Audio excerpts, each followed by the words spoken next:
Hi, everyone, and welcome back to the Hopelessly Gifted podcast. I'm your host, Mark Talaga. Today, we're going to dive into the idea of when are parents the problem, right? You bring your kids in for help, we're helping kids throughout school, but if and when are parents ever the issue? We're going to dive into that today because a lot of people have a lot of vulnerability around the idea of, am I doing enough? Am I doing too much as a parent? Am I helping my kid? Am I harming them? How would I know? How do I support them? How do I not get caught into power struggles? We're going to dive into a lot of stuff today. And it's possible we don't get through all of it, but we should have enough where you can leave feeling like you have some sort of idea and framework of what to avoid and what to lean towards when it comes to helping your kid. It was funny, as I was writing this episode and putting it together, it reminded me of my favorite t-shirt that I saw one time where it just said, if it's not one thing, it's your mother. And it's this idea that it's so easy to blame parents for what went wrong in our lives. It's easy to say, well, it's because of how I grew up. They didn't give me this, or they gave me too much of this. One of the rules we have when working with kids, especially adolescents or younger adults, is that you're not allowed to blame your parents. Whatever you came into this world with, whatever they did to you, so to speak, we can look at it, we can talk about it, we can acknowledge it and validate it, but it's never going to be the reason that you can't move forward in your life into whatever you're trying to move forward into. That goes for adults as well, right? And so today we want to look at our role as parents. What is the role here? What is it that we're supposed to do?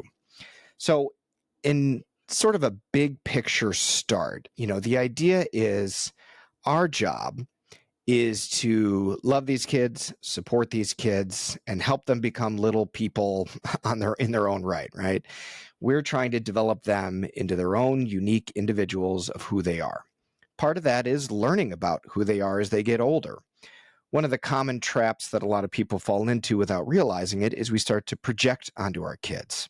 We want them to be a certain version of what we think might be the best way for them to be in this world. And that has a lot of issues with it. It's not always bad, by the way. We want what's best for our kids, but sometimes we don't recognize when it's serving them and when it's serving us as parents. We have an idea of what it means to belong in this world and to be valuable, but that doesn't always fit with everybody. And so some of it is becoming aware of our own biases and values. We're also looking at the idea of, yes, examining ourselves. Where do we come from? How were we affected by our parents? How much is their stuff? And how much is their parents and their parents and their parents' stuff getting transmitted down through the generations that we're taking on and ultimately is contributing to the problems that we're having with our kids? It can get very complicated.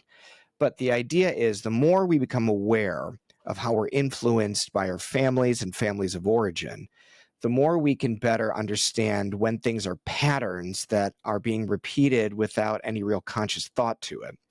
And when it's really us just trying to be ourselves in this world. Okay. And so, even the title of the episode is a bit of a trap. I don't really believe that parents are the problem or that kids are the problem, because all that does is reinforce this blame dynamic, the idea that something or someone is to blame.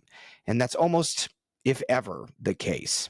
Now, yes, in some extreme circumstances, you have parents that go far beyond the pale and do harm their children, and we can go ahead and pin the blame squarely on them. That can happen for sure.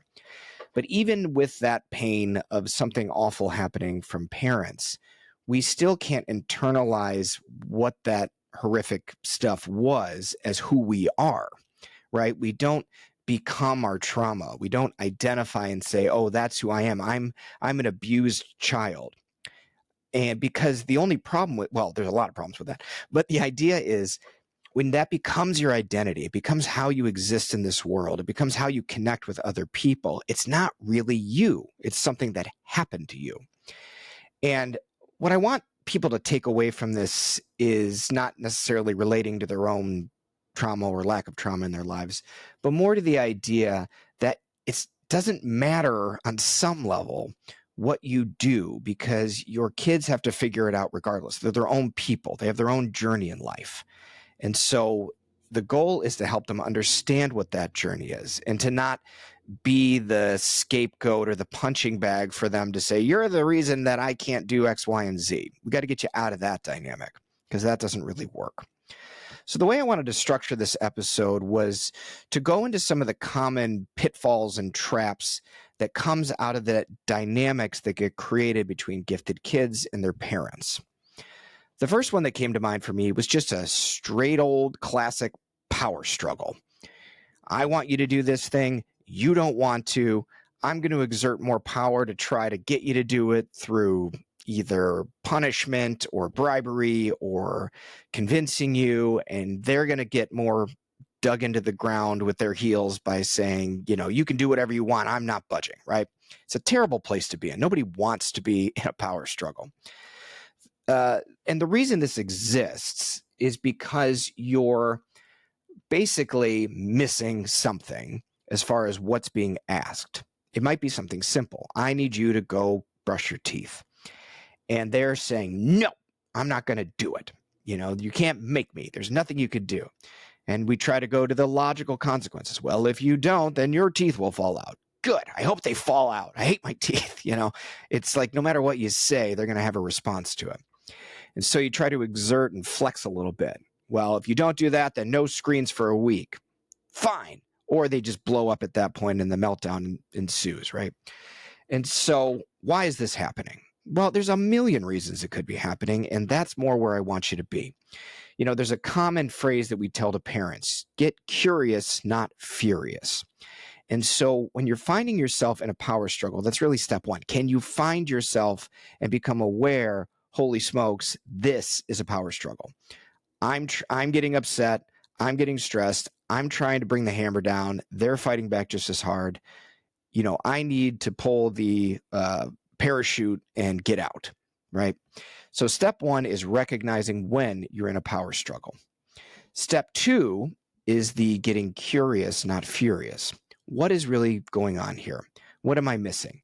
Is the kid exhausted beyond belief? Are they hungry? Are they coming off of, an 8-hour video game session and their whole, neurological system is out of whack? Are they struggling with the idea of the structure that you're imposing? Do they know what's being asked of them? Do they feel like that brushing their teeth is attached to something else that they'll have to do that they're avoiding? So even in just that little scenario, my mind goes to about a dozen different things that could be contributing or going on. And our job as parents is to be like, what is this really about? Now, it could be at the end of the day, they're just feeling completely, exhausted. And the idea of doing one more thing is too much. And then maybe it's something along the lines of, you know what? How about I bring the toothbrush down, I put it in your tiny little mouth, and I brush it around because it's got to get done. Maybe that's just what it is. But then parents start to slip into this other trap that they can fall into. Am I enabling my kid? Am I, by doing certain tasks for them, making them less able to create their own independence and skill level? The answer is, of course, going to be vague for me. It depends. Does that help you? It depends. It depends on where they're at developmentally. Can they not just do a task, but stay consistent with a task? Can they do it somewhat repeatably? And if they really can't, and it's a power struggle every single time, you may need to reassess like, hey, can they actually do this thing that I'm asking them to do? And the reality is if they can't, because of any number of reasons, we've gone through executive function difficulties, processing issues, external factors that we haven't assessed for yet, then maybe it is perfectly fine to meet them where they are. That is number one when we're working in our center with working with people. Where are they actually at? Can you meet them where they are with no judgment, right? Well, they should be able to do this. They're this age. I don't care. When you're dealing with gifted, chronology doesn't matter. I don't care how old they are. I don't care what their age is. That can't really be a variable. Their milestones are going to be all over the place. Asynchronous development, right? So if we throw out the idea of what they should be able to do, and you really look at the reality of what are they able to do, then you're better able to say, is my stepping in actually supporting them because they haven't developed the skill yet? Or yes, am I being taken advantage of? Because there is a such thing as learned helplessness. A child who goes through their whole life feeling like they're not able to do anything and they become dependent on others doing it for them. That's a real thing, and that can happen. And we look at that as a differentiation between, are they actually at a place where we can scaffold up to what they need to do, or are they creating such a fuss around everything and we just find it easier to not teach them and we do it for them forever, right? And so, yes, it's a bit of a tricky gray area, and it's different for every single kid in every single context. So, I always feel for parents who are like, I really want them to do it on their own. Totally. You know what? That's got my full support.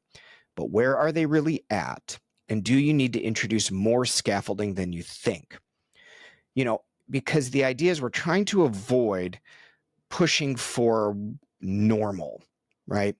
There's a lot of people that come in here that, whether they like to admit to it or not, as parents, have a lot of shame around how their kid acts and what they're able to do and what they're not able to do, and the choices that they make and the behaviors that they go through and the size of the feelings that they have. I don't judge that, by the way. I actually can relate to it. But the idea is, when you come in with this idea of, there's something wrong with them, or they're never going to be able to do X, Y, and Z, you got to realize something. One, these gifted kids, they grow up. They become adults, ultimately. They won't be a gifted kid forever. They'll be a gifted adult, but they won't be this kid forever. And sometimes it's hard for us to let go of that and understand that over time, development can kick in. And as long as they get the supports they need, they can grow in the way they're meant to grow. And so the problem is, when we're trying to solve a problem that we're trying to get our kid to do, in our toothbrushing example, we're trying to do it in a normalized way. Well, I need to teach them that there's consequences to the action. They probably already know it. I don't think that's the issue. Well, I need to help them realize that their breath stinks and they smell really bad, so they got to deal with it. Well, now you're using shame as a way to make them feel bad in order to get them to deal with a task. I don't know if that's really the way to go either. It's what we're trying to deal with is, where are they really at skill-wise? Where do they maybe need more scaffolding? And then you got to look as a parent, am I able to provide that?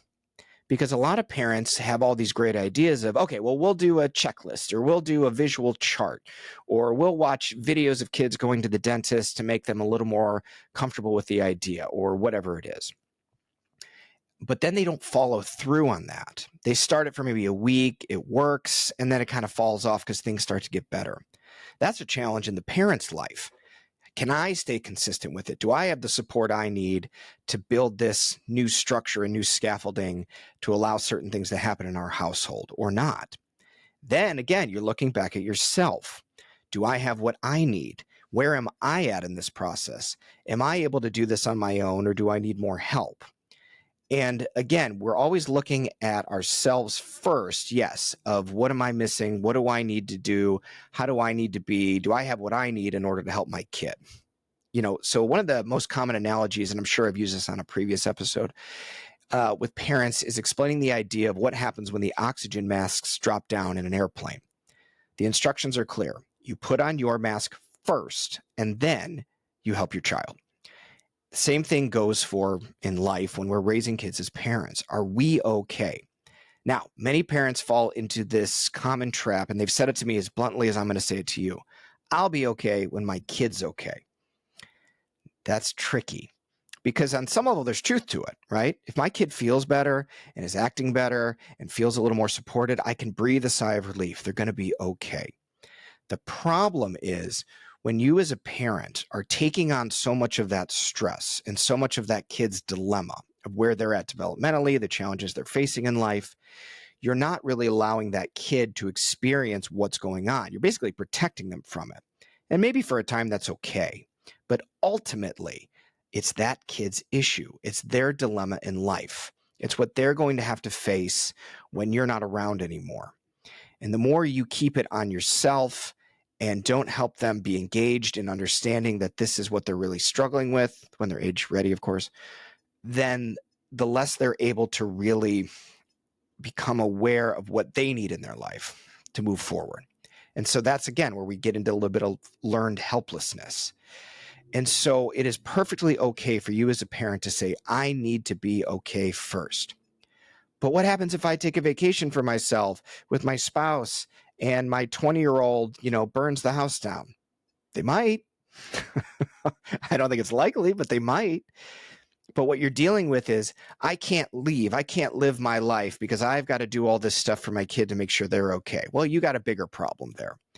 But at the end of the day, if you're engaging them with some level of support and growth, you are allowed to go live your life.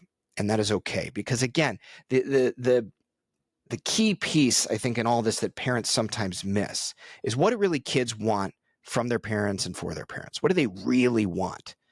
Is it constant unconditional love and support? Sure, that's there.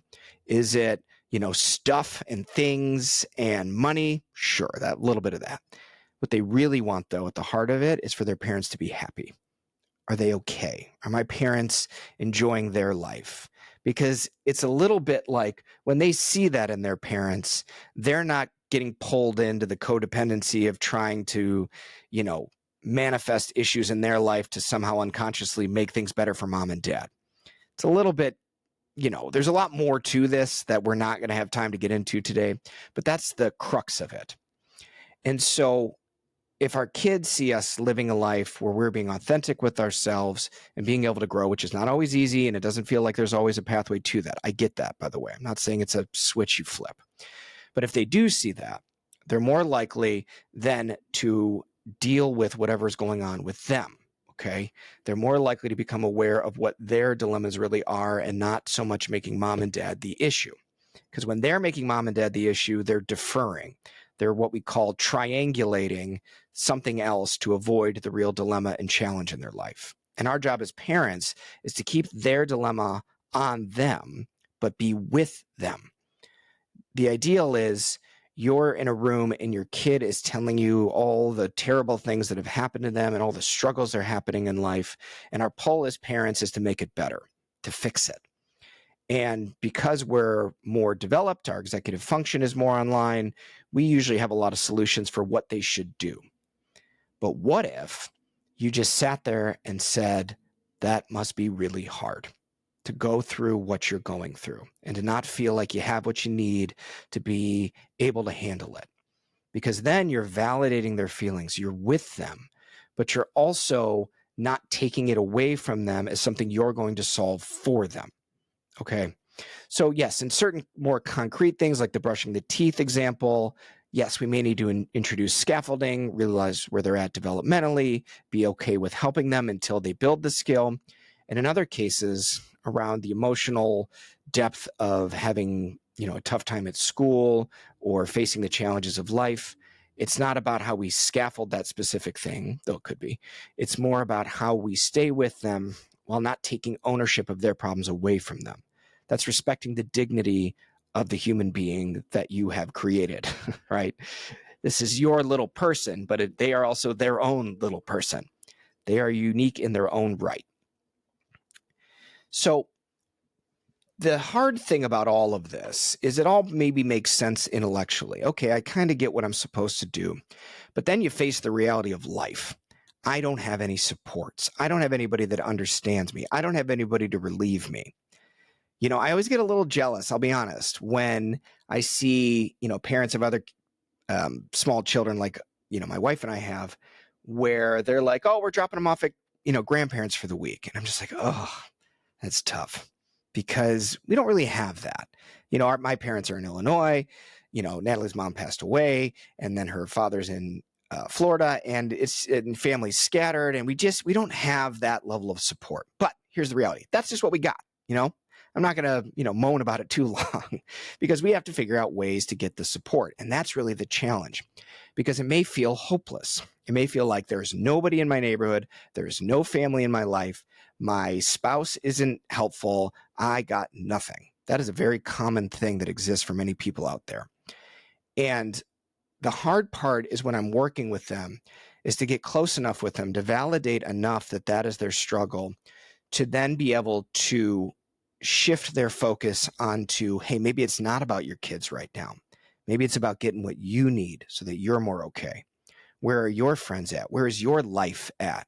Where is your support at? And how do we figure out ways to get that? Because to me, that matters more than how we quote unquote fix your kid. And it's a challenging concept for a lot of people. They don't want to think like that. And again, you can look back to where that comes from. Maybe it comes from their parents or their parents' parents. But this idea that, no, if I were to do that, that's selfish. Or if I were to do that, that would leave my kid feeling abandoned. There's a lot of things that come out of that emotionally. But at the end of the day, put your mask on first and then your kids. And if you don't have that support and you don't know how to create that support, that's the challenge. That's the problem set you're trying to figure out for whatever it is. Maybe it's creating a gifted group among people in your school district. Maybe that doesn't exist. Or maybe it does exist and you need to show up to a meeting or be on their Facebook group or whatever it is, right? And, obviously I'm making it sound simple, but it isn't. I know how hard it is, but it's still the goal. It's still the reality of what you need. And you've got to see, do I have what it takes or do I need scaffolding in order to get there as well? Because without that support, without that village or team mentality of working with these very complicated kids, you're in trouble. It's too hard. That's my belief. It is. It's just too hard. And, even in my own work with people, I had to go to my team and say, I am stuck with this kid. I am not sure where to go. I'm feeling like I'm not doing anything. I'm feeling like, I need help. And they gave me such good reflection. And some of the feedback wasn't helpful, and that's okay. I mean, that doesn't all have to be perfect, but some of the feedback really hit home. And then I had to go into the space of, okay, why did I miss that? Why did I feel like I couldn't do that thing that was suggested to me that I think is actually going to work? And that's my own thing we have to work on as well. And you as parents need to have that level of introspection. If something is given to you as a piece of advice and you're like, oh yeah, that might actually help, that might actually work, ask yourself the question, why did I miss it? And maybe it's just, oh, I wasn't conscious of it at the time, or I always knew it and I didn't feel free enough to act on it.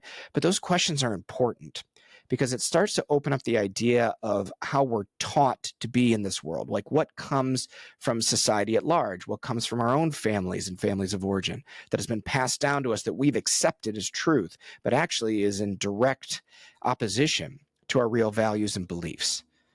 And these are the things that I want parents to look at and understand and see so that they are more free to either break out of the pattern that exists that they weren't even conscious of and create something that's more of a fit for them and their family. And so we have supports. We're not pushing for normal, quote unquote. We are knowing the difference between enabling and creating learned helplessness and actual support and scaffolding. We're learning how to recognize power struggles and knowing that we need to be curious, not furious. We've got a lot we've already gone through in a short amount of time. I'm just jam-packing you full of info today. Hopefully some of it's helpful. One of the other things that I touched on before that I want to revisit is the idea of how shame plays such a big part in both gifted kids' lives and being the parent of a gifted kid and being gifted yourself. Shame is enormous because ever since, little gifted Johnny was born, there was always a sense when he became of even a young age that something was different with him, different with the way he perceived the world, different in how he interacted. He recognizes that. Don't think he doesn't. And yes, our goal as human beings is to belong and to be connected and to have our value demonstrated and recognized. That's something that drives us all. But when we are really unique, that can feel like a very lonely place to be. Because the more unique you are, we confuse it with the idea that nobody understands us, nobody really gets us.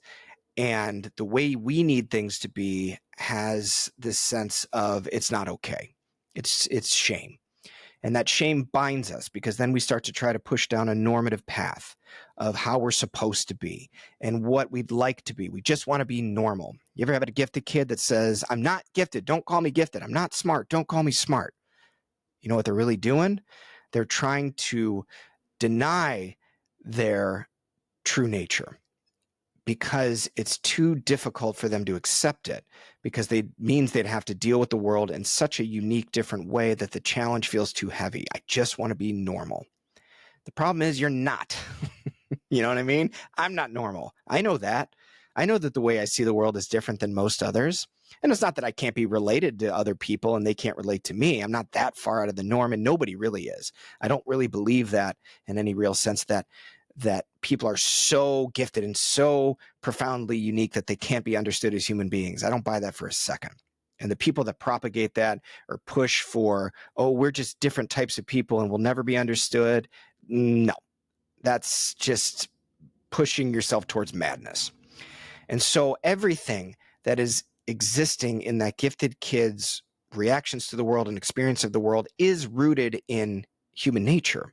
It's just in an extreme, or just it's so asynchronous that it comes off as bizarre or unusual.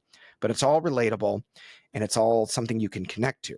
And so that's my job when I'm working with anybody, is to remove the shame of that and help them understand anything in the right context. And parents have to understand it in the right context. I had this issue with my own son. My wife really helped me with it because I was dropping the ball. He is a very active little dude, and he really needs to run around a lot. And for me, I'm always like, if he runs around, that's good. And if he doesn't, he doesn't. And my wife was like, no, you don't understand. This is a need he has. He has to run around or he's not okay. And she would do things where she'd literally be like, all right, we're going out in the yard and we're running around. She'd put on a song and the kid would run laps like he was a dog. You know what I mean? And I say that lovingly, obviously. But like, he's just literally running around in circles. And Natalie's just smiling and watching his joy as he runs around and around and around, because he needs that for his own, nervous system and his own neurological system. It's something that regulates him. And even as good as I am with gifted kids, I missed that. I didn't highlight that as a need. I dismissed it or minimized it. And partially that's because of my own, feeling of like, oh, I don't really want to move right now. I'm tired from the day. I don't want to take that extra step and give him something he needs. I missed it. And part of me was a little bit like, does he really need that? Shouldn't he not need that? Shouldn't he just be like a normal kid? You know what I mean? Like, I fall into it. I have my own biases and values. Now, I'm so glad that Natalie pushed me to realize this, because we do a much better job of that. And then we helped him become aware that that is a big part of what he needs, to the point where Natalie will say something like, hey man, do you just need to run around? He's like, yeah, I got to get outside. And he just goes, he's like, he starts to recognize that that's what helps him, because we're allowing his true nature to come forth. And again, it's not an unrelatable thing. We all have the need to move and have activity in our lives, and it does provide something of benefit to our brains and gives us the right hormone releases and blah, blah, blah, blah, blah. But the idea is, for certain kids, it's more of a need, right? It's more of a thing. And, a lot of people jump to, well, he's got ADD, doesn't he? Maybe, I don't know, not necessarily, but I'm not going to just pathologize it immediately, because we've just found something that works for him and, good for him to have it. But getting out of that shame and getting out of that belief system of what should be, my 12-year-old can't ride a bike. Who cares? And I don't mean that in a dismissive way. I mean that in a stop projecting that they should be at a certain place. There's a million reasons that could be happening. Gross and fine motor skill issues. They could have an extreme sensitivity to the idea of falling, and so their fear center is just wildly activated. And whatever it is, we're going to make it okay, but we're going to try to really understand it and where that kid's at developmentally and what they might need. And maybe it's just okay to say to them, hey, maybe you're not ready yet, But if it really bothers them, on some level, they'll meet that challenge in their life. And maybe it's when they see all their other friends riding a bike, all of a sudden they want to jump on and learn too. But it's not for us as parents to push for something because we believe society says this is what a kid is supposed to be able to do. Okay? Now, there are other issues where, well, my kid is, 6 years old and can't talk. Well, we should at least evaluate that. Maybe there's something going on. But if you evaluate something that a kid's not able to do at a certain age and you find that everything's normal, chill out. It's probably okay. That's my clinical advice to you, is chill out, because we get a little too nervous. Are we doing enough? Are we okay? Are we providing everything for our kid? yes, we could always do better, but here's the next topic is it's okay to be imperfect as long as your intention is clear. If your intention is to be a supportive and loving parent and you don't do it perfectly, I still give you an A+. Intention to me actually matters more than your execution. I've had plenty of parents say to me, I don't know how to say what you're saying to my kid, Mark. I don't know how to say it in the way you're saying it where they'll hear it. And I'm like, yeah, well, maybe not, but it doesn't matter. Because even if you botch it and you come across and they take it from an angle where you said something and they're mad about it because you shouldn't have said that, or that's blah, blah, blah. You've got to go back to, I may not be saying this perfectly, but just so you know, here's what my intention is in saying it. That is crucial whenever you're working with anybody. Get your intention clear. And if your intention is to be supportive and be helpful and trying to be a person in their life that they can depend on, I don't care if you mess it up or not. I think you should learn something from it. I think you might need to take a step back and be like, whoa, I must have missed something here. But you better make sure that that intention is communicated, even if you couldn't do it perfectly. And I don't go into my sessions feeling like I have to be perfect. That's way too much pressure. I would never be able to do it. And there are times when I can feel in the moment, wow, I'm not really doing what I need to be doing here. I can kind of feel like I'm heading in a direction that's not exactly super helpful for them. But my intention is to be helpful. And sometimes I'll say that, my intention with you today is to be helpful. And I feel like I'm not hitting that mark. Is there something you could do to help me get closer to what you really need today? And sometimes they can help me and we get right back on track, or sometimes they don't. And I have to go through my process of going to supervision and feel like, yeah, I had this weird feeling in one of my sessions where I couldn't, I just felt like I wasn't doing what I needed to do. And I have to explore that a little bit with my team. And so, you're trying to recreate that for yourselves as parents. And here's the next thing we move into from there is parents as a unit. Now, some parents out there are single parents and they don't have support from another spouse. First of all, God bless you. I don't know how you do it. I really don't. If you're doing it as a single parent, you deserve a medal and an award because, good Lord, that's really difficult to do. But it is what you are dealing with, and you need your own level of scaffolding and support, just like all of us, right? But for those of us that have, co-parenting or a spouse, that creates another layer of dynamics. What if spouses don't agree? What if they're on the different sides of what is going on with that kid? And so the parents try to work it out almost through the kid. Well, one parent will do this thing, the other parent will do this thing, and then they'll compare notes and say, well, he likes it when I do this. So, well, no, he likes it when I do this, or she, doesn't like when you do that, or she, and what's happening is, again, a triangle is getting created where the real issue is between the spouses or between the partners, right? And so that can become a key area in helping a gifted kid is, can we look at our connection in the marriage? And a lot of parents don't want to come into a therapy session where they're like, help our kid. And then I start poking around in their marriage. You know what I mean? Now, I'm not really doing it so carelessly, but the idea is they don't want to acknowledge that that may have a dynamic shift that's involved, right? You mean like it matters, that it's creating some sort of, one facet of the issue that everything's built around. And so it can be very difficult. And for some parents, they're not ready to go there and they don't want to go there. That's perfectly fine. I'm not going to force anything. But if I feel like it's valid and there's something where the spouses aren't able to support each other in the way that needs to happen, or they're not listening or hearing one another, it's very hard to introduce new scaffolding, all the things that we talked about previously about what can help a gifted kid and meet them where they're at. And sometimes that needs to be dealt with.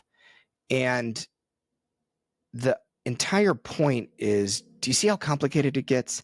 There's not one problem. Anytime you're like, well, my husband's the problem, my wife's the problem, the kid's the problem, screens are the problem, society's the problem. No, it's wrong. It's just wrong because you're trying to take a sense of control over an issue that you don't have control in because you haven't fully assessed all of it. And on some level, there's blocks to being able to assess all of it. And that becomes the part where you have to really stay like, what are we missing and what's contributing? And how do I recognize more of these things so that when I do encounter an issue, I'm more clear about what part is what. I'm more clear what my baggage is that I don't need to bring into it. I'm more clear what my kid is trying to do in a manipulative sense that I'm not going to let them get away with, so I can get it rooted in the skill or the issue, that they're struggling with. And so I can make their dilemma a little bit clearer. And, if my spouse comes in and rescues the kid when I'm trying to do really good work with them, how do I handle that? How do I take them aside in private and speak with them and say, hey, look, we've got to figure out a way to work through what just happened, because I get a sense of you were trying to rescue the kid because you were feeling like they were in a lot of anxiety and tension. And my whole purpose was to create that tension so that they could start to become more aware of what they were up against. And a lot of this takes work, and this is why, 20, 30 years ago, like classes for parents and spousal support was like all the rage. It was super common. There's no handbook for how to be, the parents of a gifted kid. And there's no handbook for how to be, communicate with your partner around really sensitive issues like this. And there's no handbook for how you're supposed to react to all this. And so we need a team. We need support. And that's always what I come back to. And I don't care how you find it. I don't care if it's with our center or somebody else, or, you have a knitting group that you go to that you get to talk about all this stuff and get some validation and support, whatever it looks like, but you got to have it. And the other thing in all of this is we're trying to solve problems, as we're trying to rectify emotional situations and dynamics that exist. We have to keep the relationship as the priority. And I'm using like the relationship as like capital T, capital R, the relationship, because it applies to anybody. When you're trying to help your kid, the relationship between the two of you is more important than the task or whatever needs to get done. And you can't compromise the relationship in order to try to make something happen. That's got to come first. And gifted kids are really good at picking up when you're deprioritizing the relationship and you're making it about getting them to function in a certain way. And they'll shut down hard. Many of them will. Some of them love it. I don't know. But the idea is when you're dealing with, your spouse and you're trying to solve something for the kid, we have to deal with the relationship. Now, look, some marriages for sure are at a point where they're just not functional. That exists. And I'm not here to say, oh, all marriages can be solved as long as you talk about it. Not necessarily. Sometimes there's just not a good fit.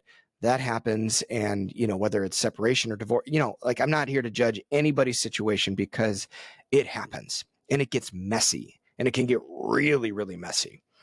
And we don't have that spousal support, or we have an active agent of somebody trying to work against us. All that, it can be a reality for a lot of people out there. And so just so you know, I'm not just saying, oh, this only works when you can have these conversations with your spouse. No, there's still other things that you need to have, though, in your life with that team and that support, so that, even if you don't have that spouse or that person that you can communicate with and become a united front with, that you're still able to have what you need to prioritize the relationship with the kid, to help them through and recognize their own dilemmas and what they need to own and what you need to own, and so on and so on and so on. Whew, it's a lot, right? Holy smokes. Sometimes I forget how I do this work because I'm not always dealing with it all at once, right? I'm throwing it at you all at once, all these different pieces and parts. And so it can feel like, hopefully you're a little pleasantly overwhelmed. Like you're like, okay, I'm a little clearer, but I'm also like, holy smokes, there's so much to do. That's probably okay. I don't mind that, actually. But look, we're not going to get through everything. But the point is, I want you to be way more expansive about understanding that when you're feeling like you're to blame, or your kid is making you feel like you're to blame, or you want to blame your kid, that you're in the wrong wheelhouse entirely. You're not even in the ballpark. Get out of the blame game. Stop dealing with it as though this is a single issue that can be solved easily if just blank would do blank. Way more than that. But I promise you, when you're a brilliant person, when you're a gifted person, or when you're a parent, or you're dealing with gifted people, the more complexity you add, the easier it becomes. It doesn't muddy it up. The more you start to become aware of all the different facets of what could be, and we're not ruling things out, and we're trying to evaluate if they have value or not, And yes, maybe this does exist, but it's not the big priority right now, because the priority is our relationship and how do we deal with that. Things start to get clearer and we get incrementally better over time. That's the secret. There's no quick fix. Okay? It's incrementally better over time. And that's what you're evaluating for. Are we moving towards things getting a little bit better here and there? And if we're not, do we need to reevaluate our process? And if things are getting worse by us trying to make changes, do we need more help? These are the questions I want you to ask. And this is when it's appropriate to reach out to others to help you navigate through this very murky sea of how to be a parent and how to be a gifted parent. You know what I mean? All right. There's probably a lot of questions, maybe some contradictions coming up that you want to say to me, or comments that you have. Please go to hopelesslygifted.com, reach out, put some of those comments and thoughts or questions into the website so it goes right to me so that I can address it, and hopefully we can talk about it on another episode. I'm sure there's a lot more to talk about here. We went over a lot, but hopefully it was helpful. So for now, thank you, and look forward to hearing from you guys again. Bye-bye.